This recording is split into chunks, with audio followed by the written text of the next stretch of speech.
So African peoples, Ham. And Yafith is the father of the Atrak and the Slavs and the Ya'juj and Ma'juj. So the Russians and the Mongolians and whatnot are Yafith. To be brutally honest, this entire trope smacks of racism. And it's not found in the Quran and Sunnah, and it seems to be biblical, and it seems some of our early commentators copied and pasted from the Old Testament, which is actually very common. There's a genre called Israeliyat, where some of our earliest scholars, they would study the Midrash and they would study the Jewish folklore. And at that time, the Jewish folklore was considered to be a civilization worthy of admiration and respect. So they would take this and then speak it in Arabic to the masses, and the people would think that this is a part of Islamic folklore, even though it is coming from the Midrash. And this is well known, but I'm not inventing this up. It's called the Israeliyat. Look this up. So Allah knows best. I am very skeptical of all of this in any case. So Ibn Kathir says they are the children of Yafith. That's what I'm trying to say. All of this was that. And this is the standard interpretation of the majority of our medieval scholars. The fact that Ya'juj and Ma'juj are Bani Adam, it seems pretty clear from our tradition. Bani Adam means human beings. And we learn this from a number of evidences. Of them is the famous hadith in Bukhari itself, where Allah says to Adam, "O Adam, take the people of hell to hell, and he shall take his children." And that's when the 999 will go. So the fact that his children includes Ya'juj and Ma'juj shows that they are Bani Adam. Okay, now we have some really bizarre interpretations that are found in our books. And again, we have to be a bit more discerning. Just because it's written in Arabic doesn't mean it's the gospel truth. Pun definitely not intended. Just because we find it in an ancient book doesn't mean anything. We find ancient books written in our tradition that mention bizarre stories, truly mind-boggling. Some of the earliest books like Ka'b al-Ahbar and others. And there is a tradition found that once Adam had a wet dream and his fluid fell on the earth, and that earth sprouted forth and it became Ya'juj and Ma'juj. So we find this in our folklore, and we find it in respectable medieval books. And that's why, dear Muslims, we do need to be critical of our own tradition. We do need to be. Our ancient scholars were not infallible. We respect them, wallahi we do. But they were people of their time and place, and we need to look at it in our time and place and be cognizant of their humanness as we are cognizant of our humanity as well. So this is also found that Ya'juj and Ma'juj are Bani Adam but not Bani Hawa. Go figure. In any case, getting back to Ya'juj and Ma'juj, time is so limited, I have so much to say. Let's see if we can summarize this. To be brutally honest, standard medieval interpretation of Ya'juj and Ma'juj is the following. This is what you find in Ibn Kathir. You find it in the tafsir literature of As-Samarqandi and of Al-Tha'labi, and basically this is the mainstream interpretation for our classical and middle ages of Islam. Ever since the beginning of writing tafsir, let's say 300-400 Hijrah, up until pre-modernity, up until going to CE 1800s or whatnot. If you look at any book of tafsir, any book of history, the notion was the following. Ya'juj and Ma'juj are a bizarre, exotic tribe in the nether regions of the world that have been trapped by Dhul Qarnayn thousands of years ago, and they're still trapped to this day. And quite a few medieval historians have reported that I know of a friend of mine who traveled to the end of the world and he saw with his own eyes the wall of Ya'juj and Ma'juj. We find this in respectable Islamic books.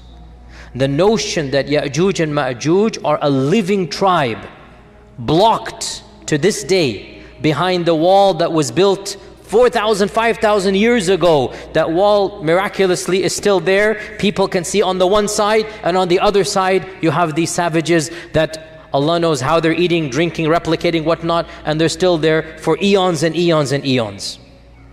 This is the standard interpretation of our scholars of the tradition, not of the Quran and Sunnah. You understand what I'm going to get at, okay?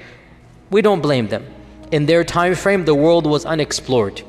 In their time frame, nobody traveled the world. The reason why Marco Polo became famous and Ibn Battuta became famous was because they traveled half the world. That's it.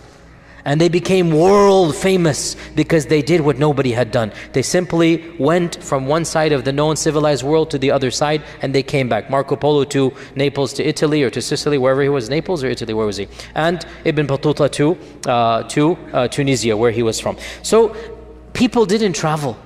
And folklores and legends were very common, and it was easy to believe these types of things.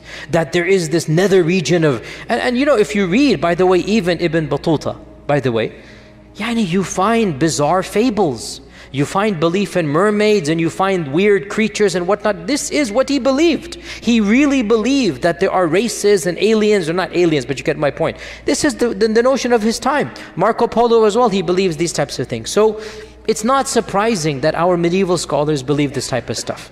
Now, obviously, dare I say, anybody who knows science and geography and modern civilization, you cannot believe that there is a tribe for 4,000 years trapped behind a wall. I mean, if you believe this, that's your position. I cannot believe it. I find this very difficult to believe. So this has led people to do multiple things. We have 20 minutes left. I have to wrap it all up now, subhanAllah. The first interpretation, which is the standard interpretation of medieval Islam, is that, okay, maybe there are places in the world that are undiscovered. Maybe there is a race of people locked up behind the Caucasus Mountains or in Mongolia or whatever, and they're still over there. And Greenland? Greenland, interesting. How would Dhul Qarnayn get to Greenland? Because he's traveling. فَأَتْبَعَ سَبَبًا. He didn't go on a ship, he walked on a road. So that kind of, it's not the Bermuda Triangle, no. But many Muslims still believe this. I'd have nothing to say to this. If you believe it, I have nothing to say. I don't believe it, is all I'm trying to say. I'm not trying to dismiss any person's belief, and this is the belief of medieval scholars. If you still believe that there's a big wall that is lasting for thousands of years, and by the way, no human structure is that fortified for 4,000 or 5,000 years that nothing happens to it. Even the Great Wall of China needs to be built up or whatnot. I mean, it doesn't work that way. But anyway, if you believe, and anyway, so this is, what can I say? If you believe it, you believe it. I am somebody who, what can I say? My mind doesn't believe this. Others have said, we need to reinterpret Ya'juj and Ma'juj metaphorically. And this goes back to another thing that I kept on stalling when we talked about the Dajjal, because I wanted to talk about it with Ya'juj and Ma'juj. And that is this newfangled interpretation, and it is newfangled. You do not find it in pre-modernity. This is a very modern interpretation. It only begins in the 60s and whatnot, and it has now become common, very common, so much so that many famous people, many mainstream people are explicitly or implicitly saying it in this land and in some islands in the Bermudas as well. There is a famous person who is well known for this type of theory, no names mentioned, it's not my philosophy to mention names typically, where they say Dajjal and Ya'juj and Ma'juj are symbolic. Symbolic. It's not an entity. Dajjal is, he will say, globalization. And Ya'juj and Ma'juj, they might say Russia and America, the superpowers. And honestly, I mean, okay, jokes aside, I admire the fact they're trying to salvage the tradition, because they understand that mainstream interpretation doesn't make sense. So they're trying to salvage the tradition, and they say, you know what?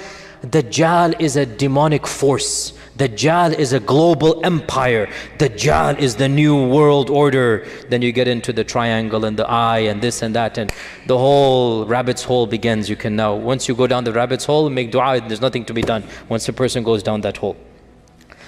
What can I say? If a person believes this as well, the problem comes